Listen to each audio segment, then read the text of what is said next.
नमस्कार दोस्तों, मैं हूं राकेश कुमोत। आज आपको रीट मॉडल पेपर के कुछ मॉडल क्वेश्चन बता रहा हूं, साइकोलॉजी के हैं। पहला क्वेश्चन है विकास का अर्थ है। विकास का क्या अर्थ है? तो ए ऑप्शन में है प्रथम में परिवर्तनों की उत्तरोत्तर श्रृंखला है। परिवर्तनों की क्या है? उत्तरोत्तर श्रृंखला है। या बी में है अभिप्रेरणा के फलस्वरूप होने वाले परिवर्तनों की एक उत्तरोत्तर श्रृंखला है। या अभिप्रेरणा एवं अनुभव, इसमें तो केवल अभिप्रेरणा के फलस्वरूप के परिवर्तनों की उत्तरोत्तर श्रृंखला थी। और सी में अभिप्रेरणा प्लस अनुभवों के फलस्वरूप होने वाले परिवर्तनों की उत्तरोत्तर श्रृंखला है। या परिपक्वता एवं अनुभव के फलस्वरूप होने वाली परिवर्तनों की श्रृंखला है। तो इसका राइट आंसर होगा सी, अभिप्रेरणा एवं अनुभव के फलस्वरूप होने वाली परिवर्तनों की उत्तरोत्तर श्रृंखला कहलाती हैं विकास। अभिप्रेरणा भी होती है, अनुभव भी होता है, और उनके जो फलस्वरूप होने वाले परिवर्तन होते हैं उसे उत्तरोत्तर श्रृंखला, उसी को विकास कहते हैं। उसी का विकास का अर्थ है। विकास की प्रक्रिया एक अविरल, क्रमिक तथा सतत प्रक्रिया है जो अभिप्रेरणा एवं अनुभव के फलस्वरूप होने वाले उत्तरोत्तर परिवर्तनों का परिणाम है।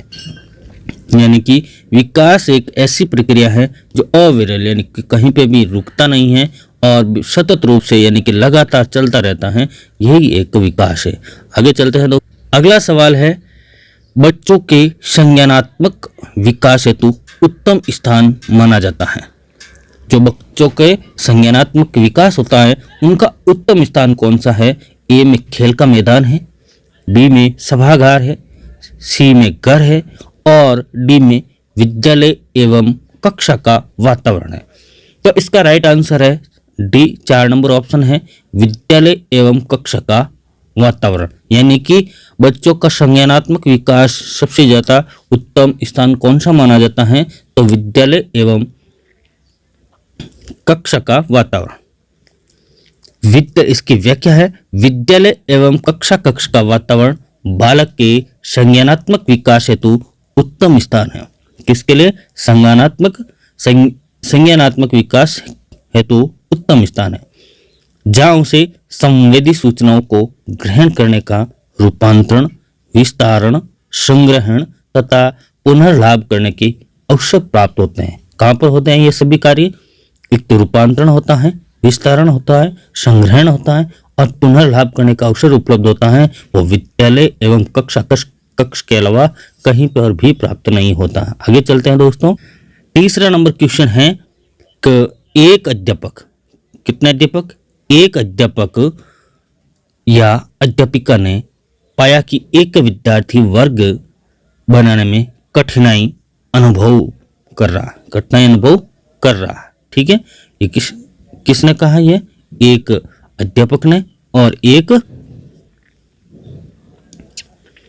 अध्यापिका ने, दोनों में से एक ने अनुभव कर रहा है। उसने अनुमान लगाया कि वह हीरे का चित्र बनाने में भी कठिनाई अनुभव करेगा। किसके चित्र का? हीरे का। उसने निम्नलिखित में से किस सिद्धांत पर आधारित होकर यह अनुमान लगाया? यानी कि जो टीचर होता है वो विद्यार्थी पर किन चीजों से बच्चों के जो अपने हाव भाव होते हैं उनको सिद्धांत में आधारित मानकर अनुमान लगाता है। तो पहला है विकास निरंतर होता रहता है। विकास क्या होता है? निरंतर।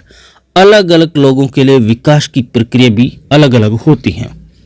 विकास एक अव्यवस्थित क्रम में होने की प्रवृत्ति से संबंध है। और डी में विकास की प्रक्रिया एक उत्परिवर्तनीय प्रक्रिया है। क्या है? उत्परिवर्तनीय क्रिया। तो इसका राइट आंसर होगा सी, विकास एक व्यवस्थित क्रम में होने की प्रवृत्ति से संबंध है। यानी कि ये किस सिद्धांत में है? तो विकास एक व्यवस्थित क्रम में होने की प्रवृत्ति से संबंधित है। अब आप इसकी व्याख्या सुनिए।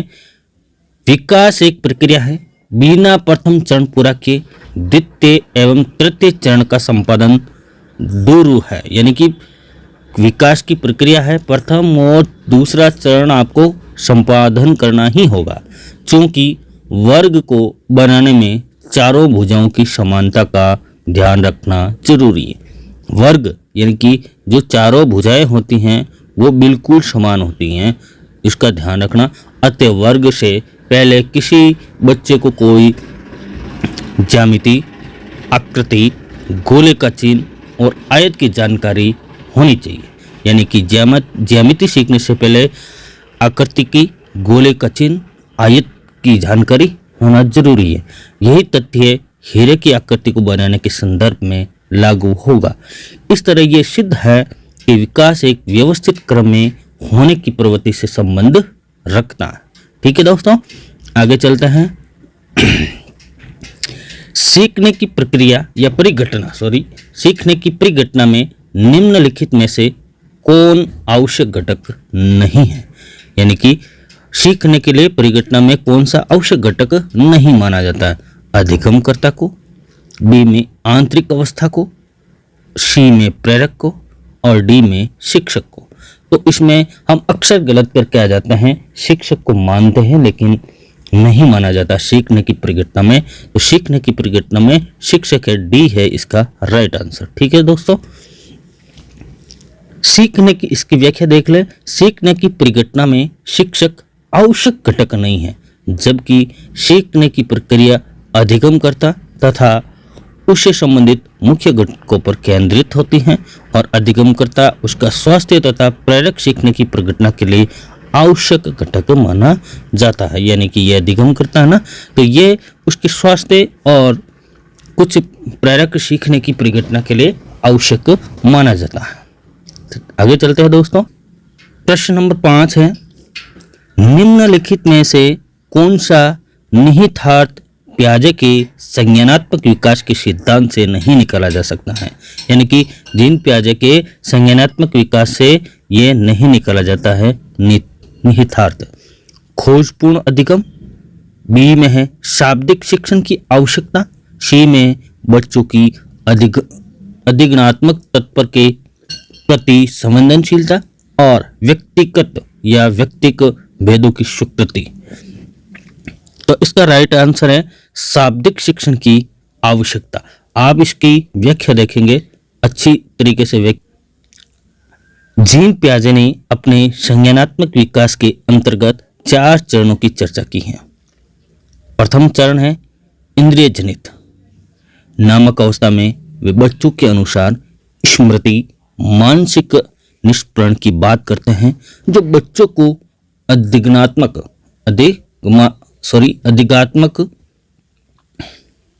तत्परता के प्रति संवेदनशीलता को बताता है। दूसरी अवस्था या चरण में जीन पियाजे पूर्व संक्रियात्मक अवस्था या चरण में पियाजे पूर्व संक्रियात्मक अवस्था का जिक्र करते हैं और बालक में अपने परिवेश की वस्तुओं को पहचानने और उसमें विभेद करने के लक्षण की बात करते हैं। और तीसरे चरण के अंदर में पियाजे महोदय अपनी मूर्त सक्रियात्मक अवस्था का जिक्र करते हुए बच्चों की खोजपूर्ण अधिगम की स्थिति को वर्णित करते हैं। और चौथी अवस्था में पियाजे ने अमूर्त संक्रियात्मक अवस्था का जिक्र किया है।